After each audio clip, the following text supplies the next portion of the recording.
I think we're going to get started. Welcome, everyone. We're so pleased that you could join us during this Earth Week.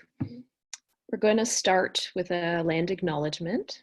And while we're not together in a physical sense, we are connecting from our own spaces, which are on the traditional territories of Indigenous peoples. I'm going to give a land acknowledgement that relates to where I am, which is in East York, not far from Toronto's downtown core. So I invite you to turn your mind to the land that you are on. I want to acknowledge that this land is the territory of the Anishinaabeg, the Haudenosaunee, the Wendat, and the Mississaugas of the Credit First Nation. We give thanks to these peoples and any other nations, recorded and unrecorded, who have taken care of this land. As we honor the Dish with One Spoon Treaty, which affirms that we are bound to share the territory and protect the land, let us be reminded that we're all in this together. And during this Earth Week, at a time when communities around the world are experiencing the impacts of COVID-19, I think it's really important to also remember that the knowledge and experience of Indigenous peoples can guide us as we rebuild what we hope will be a kinder, greener, more just, and more resilient society. So for those who may not know me, my name is Emmay. I'm the Executive Director at the Toronto Environmental Alliance, or T, as we're most commonly known. And I'm so pleased to be joined today by Anjum Sultana, who's the National Director of Public Policy and Strategic Communications for YWCA Canada. That's YWCA Canada, rather. And Rosemarie Powell, who's the Executive Director of the Toronto Community Benefits Network, also known as TCBN. And we're also joined by our own Heather Marshall, who is T's Campaigns Director. So just to let you know, this is how it's going to go. This is our first time doing this, so please do bear with us if we experience any technical difficulties. We're very delighted to have over 300 people who have registered for this event. In the current settings that we have, participants aren't able to talk, but you can, as you may have found, use the chat function at the bottom of your screen. These messages go directly to the T team, and you can put in questions for the panel, or you can flag up if you need support. We're going to do our very best to answer some of your questions, but given that we do have so many people on the line, we may have to pick out some common themes. And if we don't get to everything, we will certainly do our best to follow up with responses, perhaps even after the online discussion, and also share items that you may have shared with us during the discussion, if you have links and that kind of thing that you think are relevant to the conversation. And just lastly, in the spirit of mutual support and collaboration, we ask that anything that you do put in the chat is respectful and does not discriminate against or oppress anyone. So thanks very much for abiding by that. So I just want to set the context. In our city, we're seeing how the pandemic is really highlighting existing vulnerability and inequity as people have different experiences with the impacts of COVID-19. And we're also just seeing these incredible acts of kindness and support by community members, organizations, and local businesses. One of the main reasons why we're having this discussion today is that we're seeing important decisions are starting to be made by different levels of government, particularly about priorities for investment as we start to enter the recovery period, which will really shape the trajectory of our society. So that really is to set the stage for this moment that we're in and the reason why we want to have this discussion. So without further ado, I'm going to start asking some questions of our panelists because I know you've joined to hear from them. And Rosemarie, I'm going to start with you for our first question. So if you want to unmute yourself, welcome. In your view, what are the key components of a just and green recovery in Toronto? Please share your thoughts with us. Well, for myself personally, you know, when I look at our communities, so when I look especially at how COVID is impacting our communities on the ground, I just know that in order to have a strong recovery, we need to make sure that everyone, regardless of your race, regardless of your gender, regardless of where you live, where you were born, that you're going to be having an opportunity to be able to participate in building up our communities. Everyone needs to be able to have access to to the jobs and opportunities that are being created, and to be able to, just participate in being able to build up their communities and to be able to do for each other. And so, that's our entire focus, is how we do that. And we know that, now is the time for us to think about how do we move into a green new economy as well. Looking at the places where we live, how do we make sure we're taking care of the environment? How do we make sure that we're doing everything that we can do as individuals, as a society, to prevent or to mitigate the challenges around climate change that we're facing. When things like this happen, a pandemic, challenging situations like this happen, it always seems to be on the backs of the communities who can least afford it. And we need to make sure that, everyone among us is able to actually thrive and to succeed in this new economy. Thank you, Rosemarie. I think you're outlining some very important principles that we really need to have guide us as we move forward. I'm going to open the floor to Anjum to add your perspectives on what elements should be in a just and green recovery for Toronto. Anjum, you have to unmute yourself. There we go.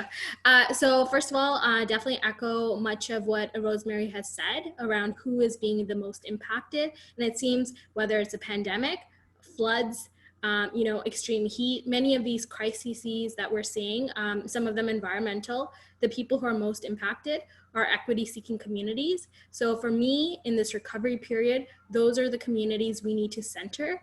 Black, Indigenous, and racialized communities, newcomer communities, people with disabilities, and other communities that have been marginalized by systemic oppression. And I do want to say as well, these are many of the very communities that make up the majority of our essential workers. So I work at an organization that focuses specifically on gender equity. And one of the things we've seen is in this crisis, women have been on the front lines and gender diverse folks have been on the front lines, but they've also faced the brunt of the economic crisis. So these are the communities we need to center. Just to kind of give you a sense of how the impact has already been felt by these communities in particular.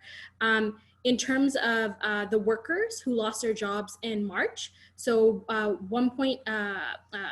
63% of the workers who lost their jobs in March were women, even though they make less than half of the workforce in Canada writ large. When we think about how many people does that translate into, 1.8 million women either lost their job or lost hours. And I think about where those jobs were concentrated, whether it was in food services, hospitality, tourism, retail. These sectors will absolutely transform post-pandemic.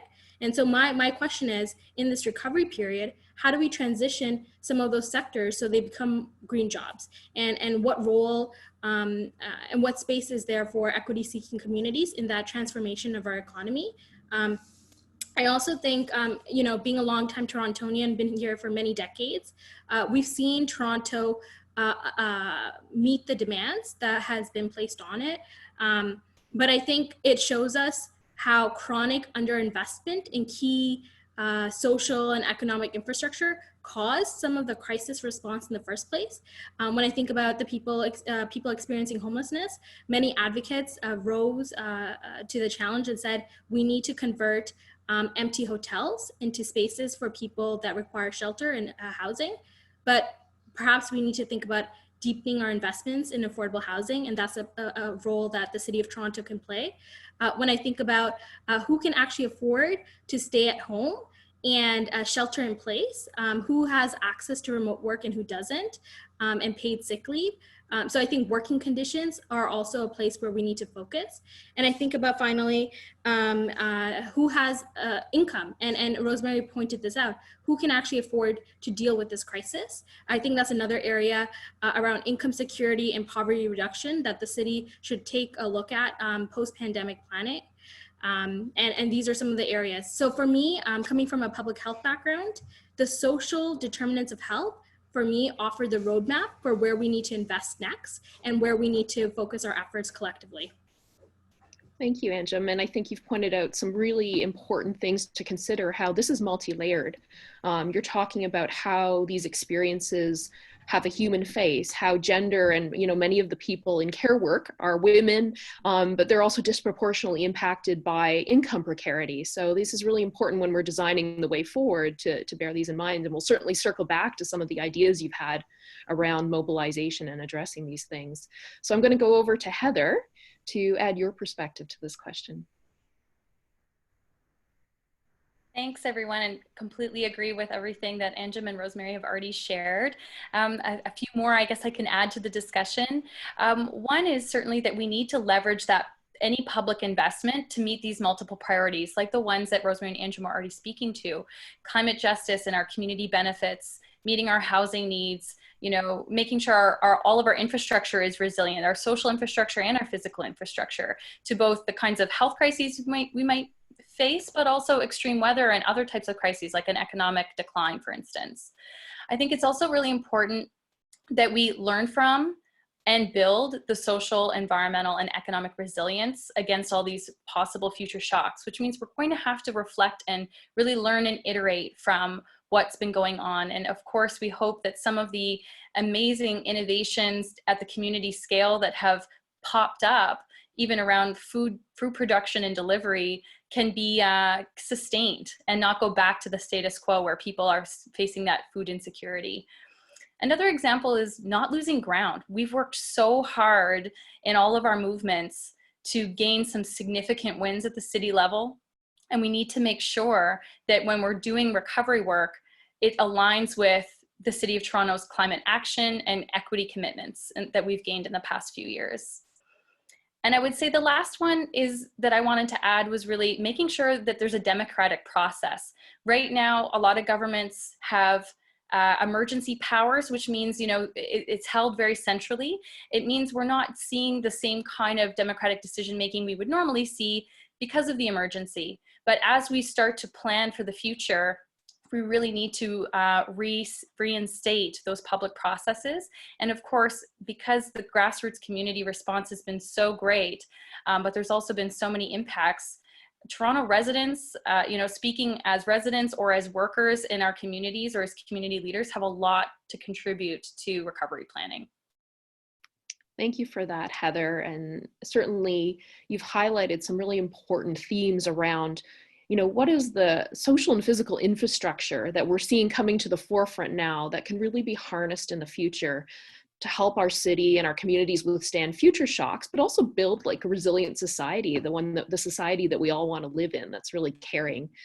You've highlighted food as one area that's improved community resilience, and Anjum earlier highlighted housing and extending different elements of our infrastructure to address homelessness and that kind of thing. So these examples really illuminate the way we need to be thinking forward. I think this is a good time to sort of segue into my next question, and Rosemarie, I'll start with you again, which is again going back to your own work experiences. Rosemarie, in your case, TCBN does a wide range of work, but you look at jobs creation, green jobs, and other kinds of decent work for communities that may have been experiencing employment barriers.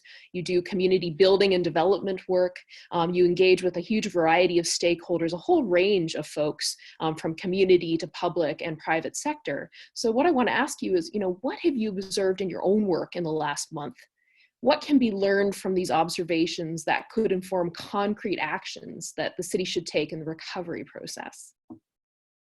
Well, no one should ever accuse me of being biased, but I think the community benefits process that we've been, developing over the last several years, has been, quite successful in moving us to a certain place where community has a voice at the table. So I like when you talk about, restoring the democratic processes now, Heather, because yes, it's true that, many decisions are being made centrally now, and but as a community, we can't afford to be complacent, and to not be paying attention to the decision making that is happening while we're in this emergency situation.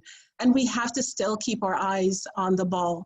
Community benefits is a movement that's been happening at least over the last 12 years in Toronto, very much longer in the Indigenous communities here in Canada and across the United States and the UK. So it's a process that is tried and proven. And, you know, we have been able to achieve some really great outcomes, especially within the context of Toronto, where we see that you know, infrastructure is really driving a lot of the growth and the economic development of our country, of our local economy as well. And, you know, there's a lot of building happening in Toronto, lots of infrastructure, lots of investment, you know, even prior to COVID, that government was making in infrastructure, schools and bridges and hospitals and, you know, public transit. And through community benefits, we were making some headways. You know, we, through the first project at the Toronto Community Benefits Network and our amazing, you know, network of organizations across Toronto, there are 120 of them right now. And T, by the way, is one of them. You know, just, you know, really plugging away and making sure that we're, you know, getting commitments out of government for how do we make sure that communities have direct access to the jobs and the economic opportunities that are coming out of it. From the Eglinton Crosstown project, we've had over 300 people hired who otherwise would not have had the opportunities. We have, you know, 4 existing community benefits programs that are in place right now on the Finch West LRT, the Woodbine Casino, West Park Healthcare Center, as well as the Eglinton Crosstown. And this year, we were, you know, adding the McDonald Block reconstruction to that list. And the City of Toronto now has a community benefits framework. Well, all of that, because of COVID, much of it has stopped. And so those people who actually found themselves in an opportunity have now either been laid off, or are basically in a wait and see kind of a situation. And because of these people are, you know, didn't have a chance before in the construction industry because of different systemic, you know, issues that the industry has been dealing with, you know, they now don't know what their situation is going to be looking like. So yes, construction was identified as an essential service. But, you know, and some people do continue to work, which is excellent, but some have literally been laid off. Those who were waiting for apprenticeship opportunity to be in training with the unions in their trades, they now have to wait. And for those who were just basically in the lineup in a pre-apprenticeship program or an employment services program, now the opportunity has paused, has ceased. But we know that in construction, in infrastructure, this is where the government is going to be investing when it's now time for the recovery. They're looking for shovel-ready projects. How do we make sure that during these several months of inactivity by these community members, that they're actually able to keep their eye on the ball, continue to advance in their careers and their knowledge of the industry, so that when things start to pick up, that they're going to be able to easily integrate into these opportunities. Sorry for the length of the conversation, yes. But there's all no, it's they're very important points, Rosemarie. I mean, you're basically talking about a workforce in waiting. Yes, that's exactly what it is. A workforce that needs to do important work, you know, as we start to turn the corner here. To physically be able to build back up their community, build up their neighborhoods, participate in building the major infrastructure, the houses and the transit that needs to keep their city going. But we can have more conversations about this and other aspects of community benefits as we go along in the conversation. And we certainly will. Thank you. So I'm going to move over to Anjum. And Anjum, you had, when you answered the first question, started to talk a little bit about some of the things that you've observed through your work at the YWCA and some of the other organizations that you're part of. In that vein, you know, what have you observed and what can be learned that should inform, you know, concrete actions that the city should be considering right now in the recovery process? Absolutely. So first and foremost, our organization across the country and in Toronto operate essential services. So they have been continuing to get up every day and going into work and dealing with potential exposure to the virus. And I will say it's been very difficult. Part of the challenge it has been, access to personal protective equipment. Is there enough pay to accommodate all of the additional hours that they're putting in? And I'll say for a lot of community-based organizations, funding has been really, really difficult. So how do we continue to keep going when the demands are increasing and the vulnerability of the communities we're serving is increasing? So one of the things we've seen, and it's been in some of the community work that I've done, is that a lot of people have been laid off, but there's such a commitment to work and wanting to contribute. So how do we leverage that, and how do we ensure in this interim where there is going to be economic scarring when people have lost their job for an extensive amount of time? That is mentally draining. That is difficult for the family members, but it's also difficult once the economy starts starting up. Who can actually access those jobs? Women, racialized communities, newcomer communities. I also think about there is so much in terms of incredible internationally trained professionals and people from all around the world that are part of our city but have faced systemic discrimination. I worry about post-pandemic, will that increase? Will there be less opportunities for people to get ahead? And that's something we have to also think about. I think we talk a lot about economic recovery, but we also have to think about the social aspects that have transformed our society during this time and what role the city can take in addressing those social issues as well. I also think that there is an important role, not only around education, but around addressing the root causes of issues. I think that's something that this crisis has shown. Historically, investments in the public good have been seen as a luxury, but we're seeing during this time that is not the case. Not only does it keep us resilient for future crises, but it's actually what's saving us right now in terms of our ability to organize, connect, provide support. So one thing I want to highlight in a community, I think often that gets ignored, is thinking about the entire city and making sure the entire city is considered in these recovery processes. So thinking about the inner suburbs, thinking about community members that live across the great city of Toronto. And I also think moving forward, we have to also think about social isolation and how we're actually creating connections. I think that's also something that's typically not seen as important, but we're seeing in this crisis, all of these mutual aid networks have been created, all of these community support networks have been created, but that takes work, that's care. And people are doing that without compensation, but we're seeing what a critical lifeline that is. So I'm curious, what role does the city have in terms of building community connections and leveraging community hubs to facilitate that? I think that's something we can't ignore, and this crisis has highlighted that. Yes, thank you so much for that. You've really touched on something that's incredibly important, which is the preventative element. So you've shone a light on the fact that we have institutions and organizations that are anchoring community work during this difficult time, whether it's the YWCA or other community hubs, that have folks within them who are providing essential frontline services. So to support them and enable them to do their work in a time of crisis, there needs to be advance investment. It's not just about reorienting in that moment when crisis strikes, it's about the lead up. You've also highlighted the important role that folks in the community themselves are doing, sometimes without any sort of organizational support. So there's a lot to be learned when we look at how well that worked, but maybe also what kind of toll it took on people to organize themselves with often very scarce resources, and how, you know, in the future, there might be more city level support or support from other levels of government. On that note, I do want to bring you into the conversation, Heather. You were talking about decision-making in government in the response to the first question, and the city did publicize that the mayor had convened a task force focused on economic recovery for the city, and had appointed, you know, councillors with different roles and that kind of thing.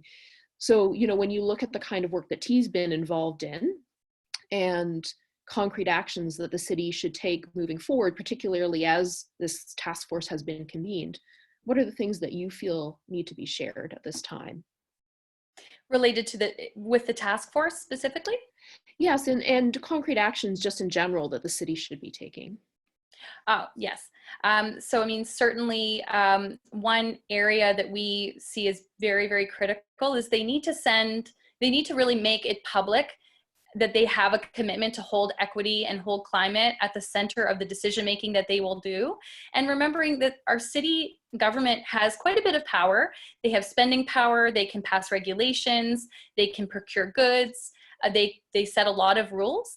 But they also have very strong advocacy powers when they ask other orders of government to do things, not just for Toronto, but for other cities across Ontario and across Canada. They're a heavy hitter, and they are involved in the big city mayors caucus and these other initiatives like C40, even internationally, where they really can show leadership, and that can really have a significant impact on municipalities all across Canada who've been faced with austerity cuts from other orders of government for so long that we've seen how much of an impact it has on the ground from a social and health perspective when those frontline services that are mostly provided by municipalities are cut year after year.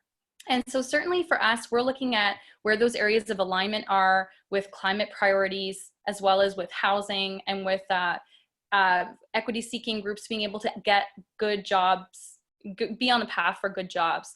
And so, I mean, one area that we see there's a lot of common interest is in low carbon buildings and other types of infrastructure that we know we need to invest deeply in right now, whether that's transit infrastructure projects, bike lanes, affordable housing that needs to be built or retrofitted because they're in such a state of disrepair. Whether it's looking at green infrastructure to prevent some of the flooding impacts in our city and help us deal with heat waves. There's so many different kinds of infrastructure that we need to invest in physically in our city, as well as some of that social infrastructure that Anjum was speaking to around the community services and the community buildings. And there's also a real need for them to think about all levels of government, to think about those shovel-ready projects, you know, that Rosemarie was referring to. If they have to reopen the economy in phases or in fits and starts, what are they going to prioritize first? And even when they're thinking about construction projects, I would hope that, you know, a transit construction project or an affordable housing construction project would be prioritized over, say, the building of a new strip mall. So it's just thinking about what are those kinds of projects that need to get underway quickly or rapidly as we recover that can hit all of those benefits for the public that we need all at once. And I would say, you know, another thing I wanted to kind of draw attention to is that we kind of expect that we can learn from this public health crisis that it has application to other types of crises that we're facing. How government can respond, how community can respond in light of crisis. But it also really, as we've all said already, highlights some of those pre-existing inequities in our city around access to housing, around access to food. And so we really do need to think about investing in those areas.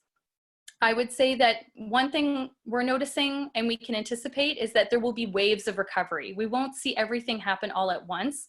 We can take learnings from other emergencies that have happened all around the world, that they can't do everything at once. They're kind of in shock at first. They're just doing emergency response. And then they slowly start to think about short-term recovery and longer-term recovery. So we can expect to see things happen in phases, which means we'll have multiple entries as civil society to influence and inform their decision-making, but it starts now. They really are starting to think about recovery, and we do need them to hear our voices right away. Thanks, Heather. You really raised some important points initially around the role of cities, you know, our city here in Toronto in particular. And, you know, when a recovery plan is unveiled, it will really set the tone. It will set clear priorities for investment, not only by the city and its own resources, but also by other levels of government, as you flagged. And even now, when we're looking at government programs, the sectors that receive support, that support will be instrumental in what they can do moving forward. So is investment being made in care sectors, in employment sectors, in green sectors? So these are really important things that will have a profound impact on the kind of society that we're building. So in that vein, we're actually going to do some audience participation here. So I believe we have a poll, which our team is going to put up. And we're going to elicit some feedback from you, the participants, on some of the things that are important to you. Yes, thank you. I see the team has put up the poll. And you can actually choose multiple options. We're not trying to promote an either or kind of scenario here. We want to hear which of these issues are important to you in a just and green recovery from COVID-19. So if you can take a moment to participate in our poll, that would be terrific. We're also going to be taking some questions for the participants from the audience as well.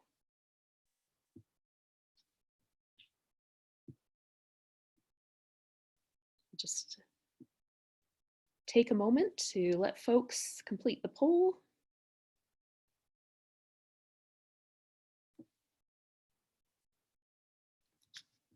Like I said, the team's going to try to source some questions that we're hearing from multiple folks so that we pick up on some common themes.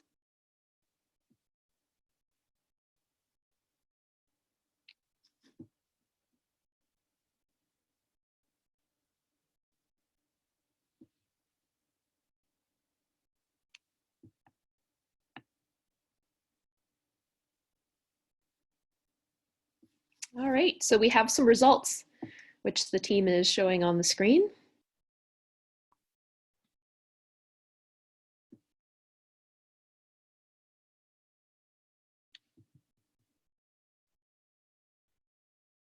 Thank you, that's great.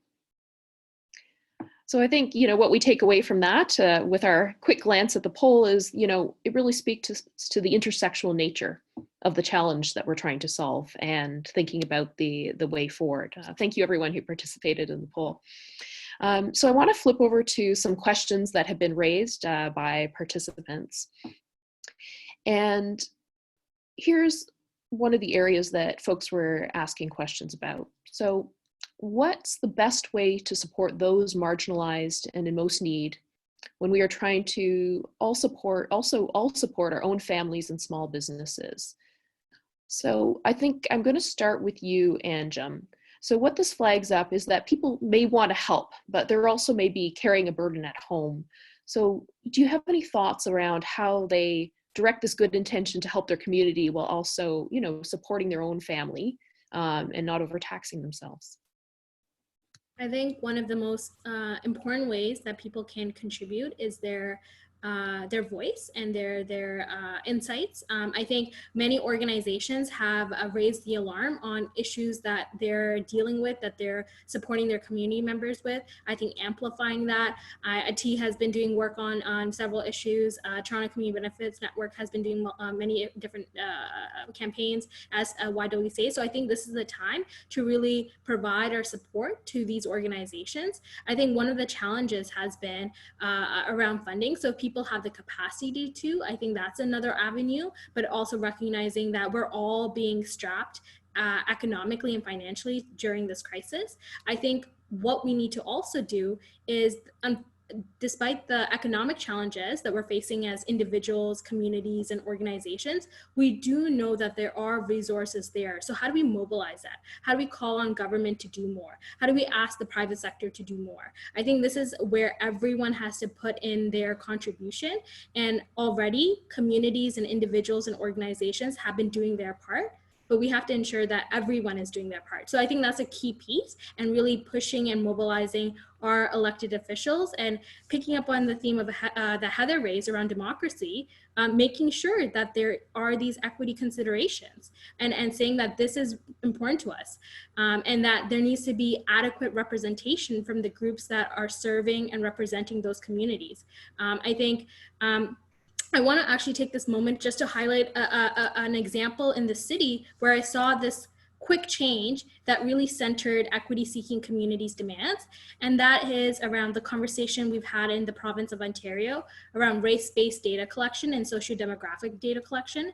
So on Friday, April 10th, there was a press conference, and it was essentially said that race-based data collection is not being collected and it's not really a priority of the government. Well, community organizations stepped up and said this is not okay. In particular, Alliance for Healthier Communities, but many organizations across the board.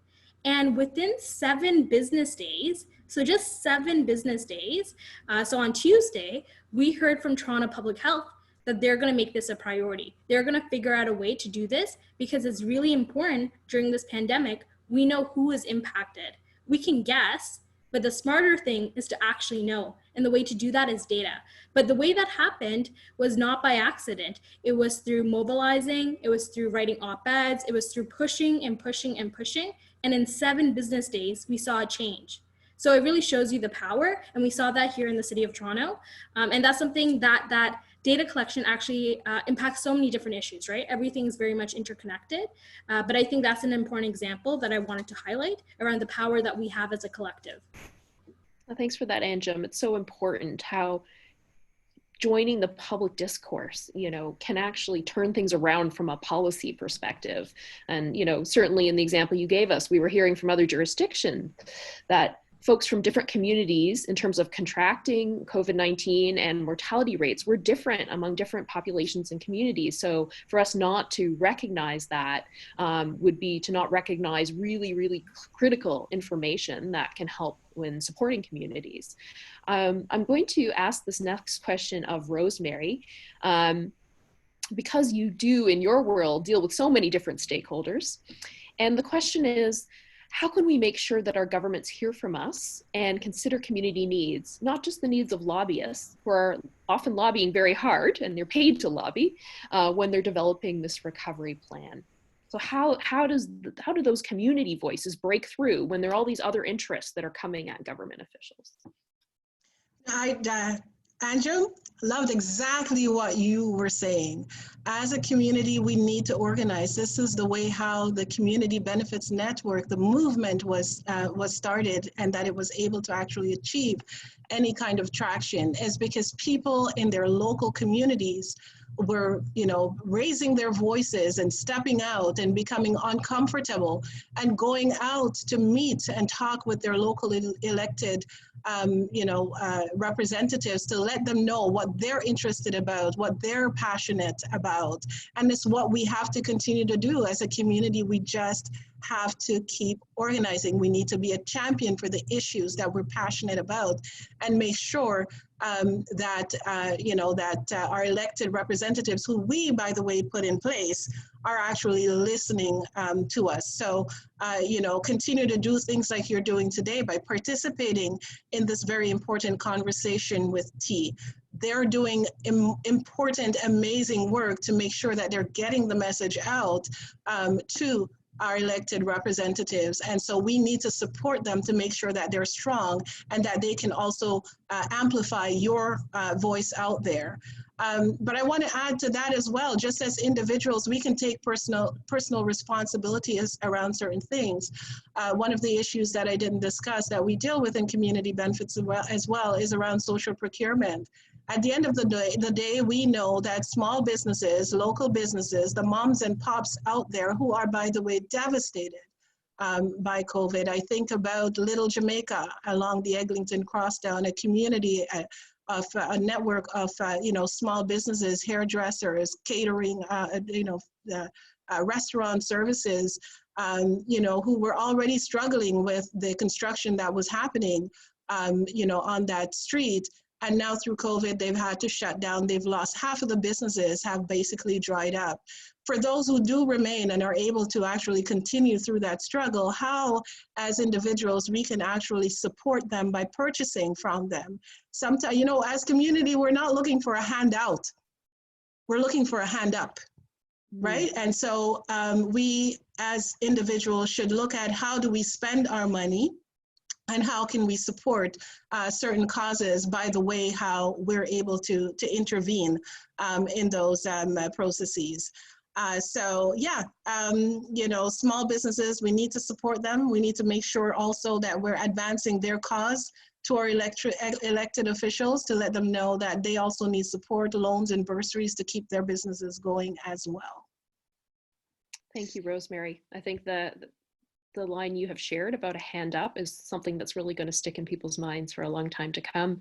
And thank you for highlighting both the agency that we have to support one another and communities, but also how we need to hold government to account in its own social procurement policies and its own consideration when large development and infrastructure projects are going in, to really understand and consider the impacts it's going to have on local communities. And this is why your organization, the Toronto Community Benefits Network, is so vital, because you're that bridge. You are helping to bring some of these community voices to the forefront.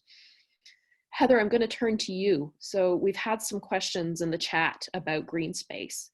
We've seen that in the context of this pandemic, green space has been so important around people's health and well-being, the need to get outside, to walk. But we know that it's been also a very sensitive area around concern and fear. And we know that in our city, just by and large, there isn't equitable access to green space.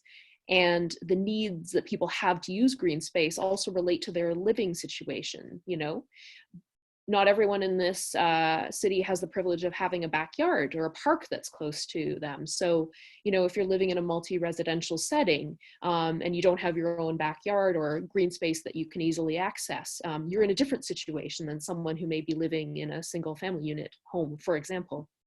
So bearing that in mind, and the importance that we've seen affirmed, one of the questions that we've had come through the chat is, you know, how do we advocate for more green space to ensure it's well maintained in the city, integrated and accessible? And, you know, how do we also add elements to this of community value, like community gardens, farmers markets, etc.? Great questions. And it reminds me too that just on Monday, the consultation closed that was being run by the provincial government. We think it closed far too early, but it was around community benefits charges, parkland designation, and other types of development and planning decisions that the provincial government is trying to expedite forward. They say it's in the interest of all of us because they want to build more housing faster. But at the end of the day, some of the things that are being proposed by the provincial government would actually put at threat some of the pieces we've been pushing so hard, like the need to really make sure we're preserving and expanding green space, making sure it's more accessible to everyone. The city just put out a parkland strategy document a few months ago where they put maps up showing exactly where we have real deficiencies in our parkland spaces, our green spaces. And really you can put an income lens on that and you can see who has closer access to park space and green space than others.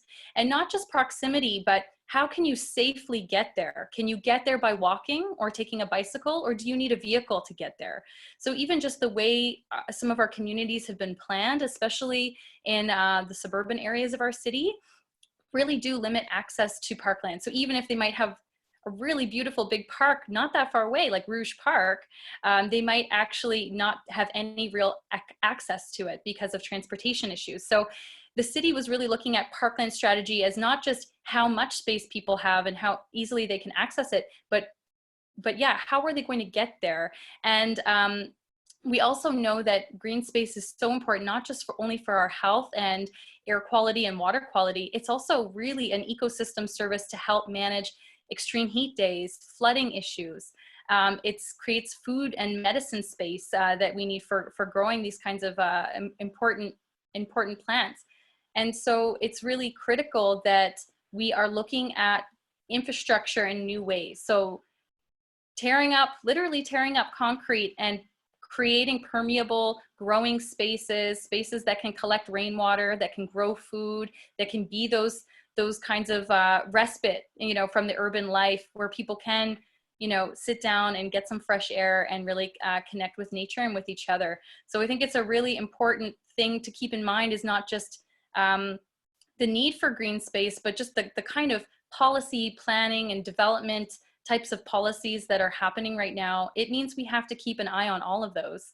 And community benefits and the people who are organizing in communities around developments that are happening have such an important role to play. And I think some of the work that TCBN has been doing to make sure communities do have a seat at the table early on in planning their whole neighborhood, not just development by development and reacting to each one. They really want to have a role to play. And I think when communities at the table, guaranteed we'll have more green space, we'll have safer spaces and better access to them as well. Thanks. Heather, you know, you've raised some really important points around how these actually intersect, all these things around, you know, building greater resilience through green infrastructure, but also how that connects to the development picture.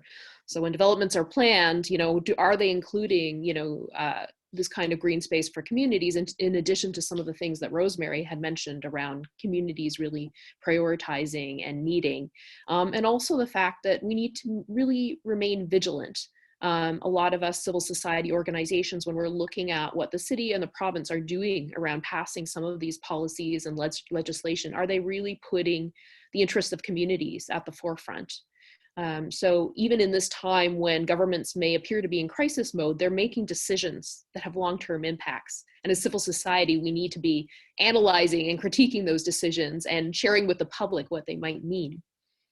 I want to turn to something that we haven't specifically spoke about, but it does connect with many of the other things that we've raised in this conversation, which is young people and the kind of future that they have and how we need to consider that when we're talking about recovery. So one of the questions that's come out of the chat is, you know, how are we going to ensure that young people entering the job market are you know, entering into something that's decent work, that's secure? We know that a lot of young folks are, you know, working in precarious jobs, you know, not necessarily having any sort of security. They may be part of the gig economy or informal work. And looking at what can, you know, government do to ensure that there is decent work available when we're, you know, in this transition period and moving forward. So I will let all three of you comment on that, but maybe I will start with Rosemarie. Okay, well, thank you for that. In the early conversations with the formation of the Toronto Community Benefits Network, the conversation has been with labor. You know, we are a community labor coalition because we recognize the value in having good, decent jobs and where people are able to participate in you know, in their workplace and to have, you know, control over their destiny. And we think that it's really important that we work with labor to be able to achieve some of these outcomes. And labor, you know, especially when we think about the construction industry, have been looking internally to see some of the systemic issues around access that they need to deal with. And they've been becoming even more conscious about it and wanting to make changes internally to welcome more underrepresented groups, more people of diversity into their workforce. And we need to do more of that, not just in the construction industry, but in other industries as well. And I think, you know, in addition to government and working with labor, we also need to work with the industry itself, you know, the leaders in the industry, to look at how are they actually, you know, reviewing their policies and their processes, you know, how are they looking at their demographics to make sure that they're actually, you know, creating a welcoming workplace for new entrants into these, you know, desired or desirable, you know, workplaces. You know, TCBN, as part of our work, we work with the construction industry, and we work with, you know, some of these major, you know, general contractors. And we've been seeing, you know, good faith efforts from them to be able to look at the types of policies that they might want to embrace in order to diversify their workforce. You know, talking about, you know, as with, you know, Ellis Dunn and ACON, you know, and, you know, we look forward to building those relationships between community, labor, the industry, you know, the general contractors, so that we're all working in tandem. You know, what we have to realize is that they're missing out on an immense pool of talent that they could be drawing from, you know, to really, you know, create the kind of innovation that we need to see in our current economy, but in our future economy as well. And if they don't make the kinds of changes, you know, that is necessary, they're going to be left behind, and they're going to leave a lot of people behind as well. So we have to look at these kind of, you know, innovative, deep relationships between government community. Community has a lot to offer, and an industry would do well in terms of bringing community to the table in a very meaningful way to help them to reach deeply into the communities to find, those incredible talents that they could use to actually help build up, their organizations. Thanks, Rosemarie. There's so much untapped potential that can be channeled into things that really we all need in our society. Anjum, do you have a thought you'd like to share on this? Yes, absolutely. So I was actually chatting. So my other hat is a group called Millennial Women in Policy, and so we were actually hosting a gathering last night. And I was just curious, like, what are the things that we need to be investing in from that generational perspective? And one of the things people were quite clear on is this is the second once-in-a-lifetime event that has happened to this generation. The 2008 recession was supposed to be a once-in-a-generation kind of moment. But we are going to experience something similar and perhaps even more long lasting with the aftermath of this COVID pandemic. And so I really worry about the mental health of people across multiple generations, but in particular, young people and millennials and that group, because this is going to have such a dramatic impact on their life trajectory in terms of jobs, in terms of advancement. Many of the things that different generations were already struggling with, such as housing and childcare, are going to potentially worsen unless we take preemptive approach and invest in that. When I think about the things that have been life-saving during this crisis, such as care work, that is essential work, but it's not typically invested in and compensated appropriately.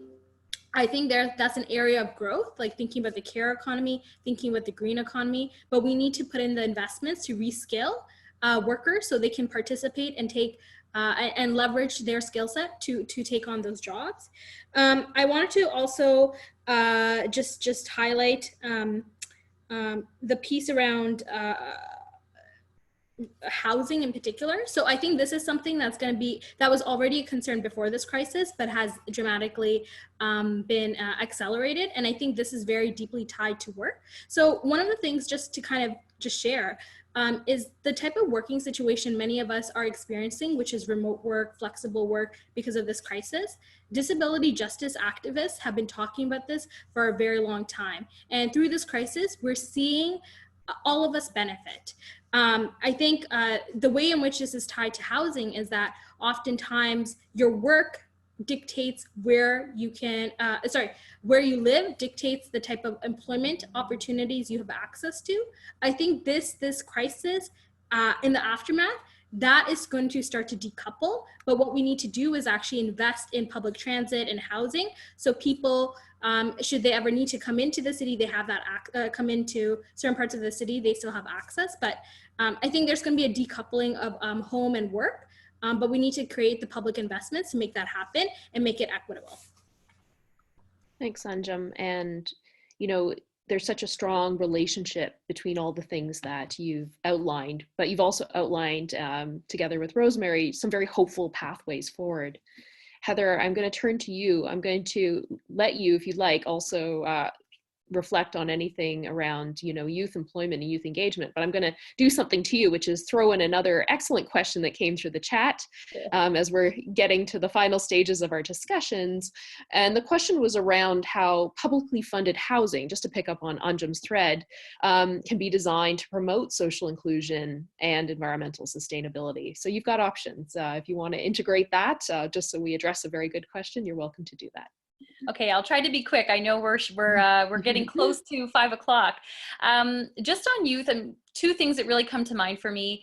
One is, they actually put in a lot of labor that's not paid right now. They're expected to volunteer. They're expected to be interns.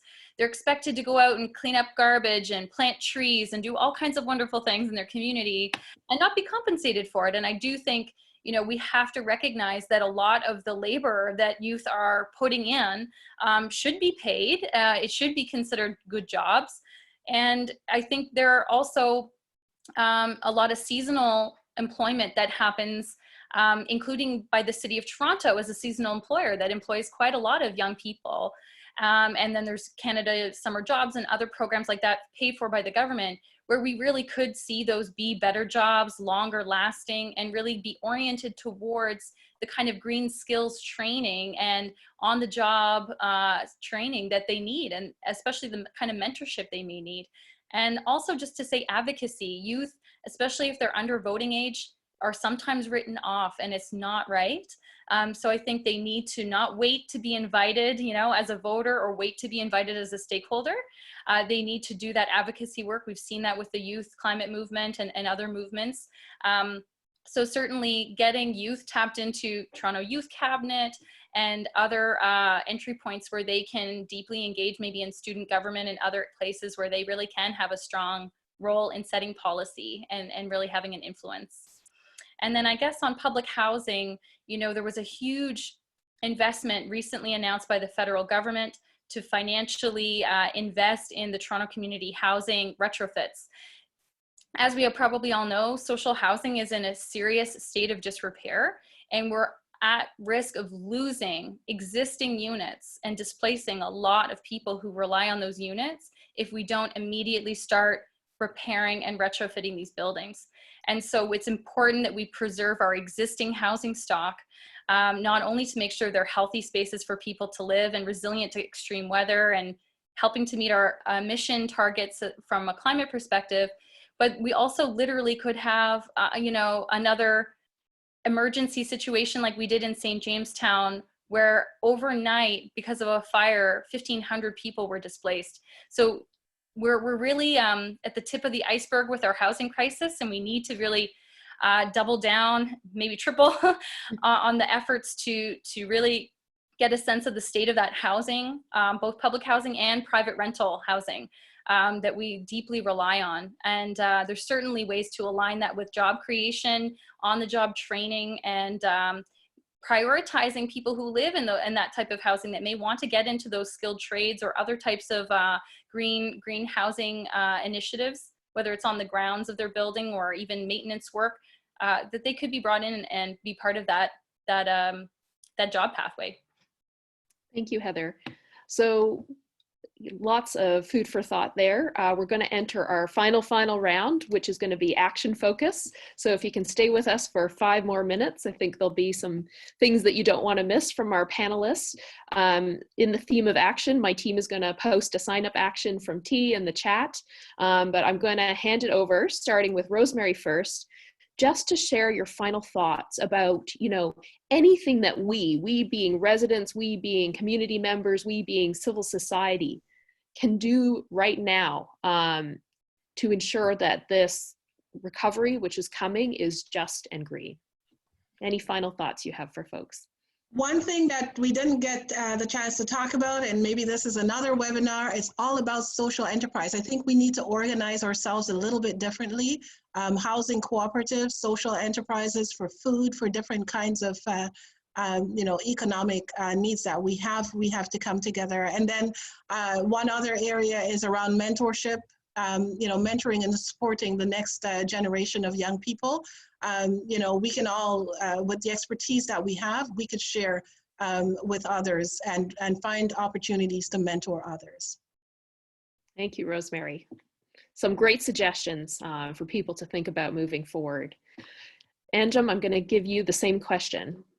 So just to underscore what I shared before, just the power of being participating in the public discourse, I think the change we've seen in the last 30 days has been actually much faster than over the last 3 decades on some policy files. So things are changing so quickly. So if we can make sure we have a clear and equitable perspective on the issue, and we can have the collective behind us, that's really going to sway public decisions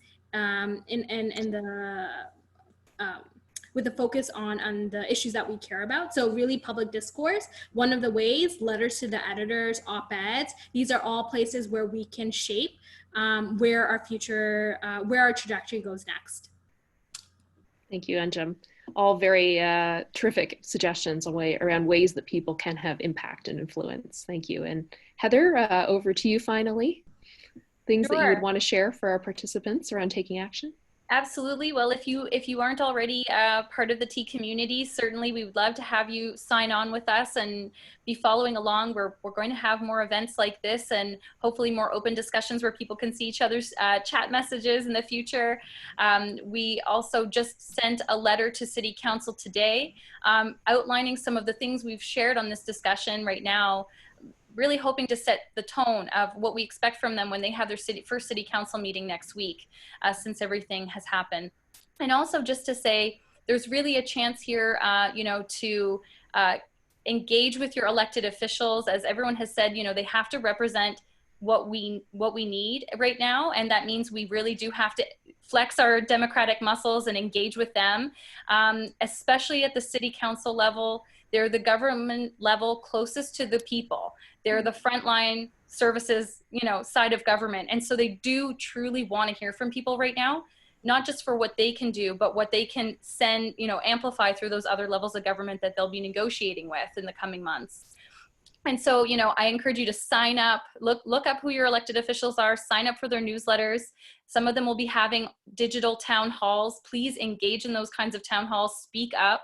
And especially, you know, please join T. We're sharing in our chat box right now an opportunity to sign on with us around some of these key principles that we think council needs to hold to, and continue to stay up to date, and we'll tap you into any direct actions we might have coming up.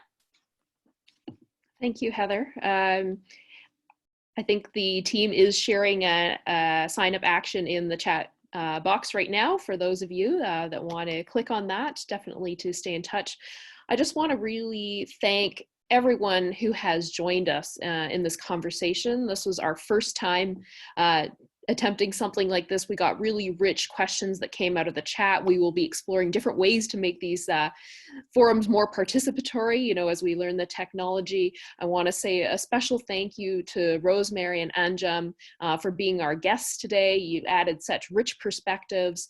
And, you know, I also want to extend our gratitude to the people in your organizations that are doing such tremendous work, many of whom are doing many of the fundamental things that we have talked about today in terms of care work, community work, and building, you know, a just and green society. So it's been tremendous to have all of you. And thanks for the team that brought this together at T. You know, there was a lot of collective effort and work. So we do hope that all of you who've joined us today will stay in touch. And we look forward to building the pathway forward together. So thank you so much.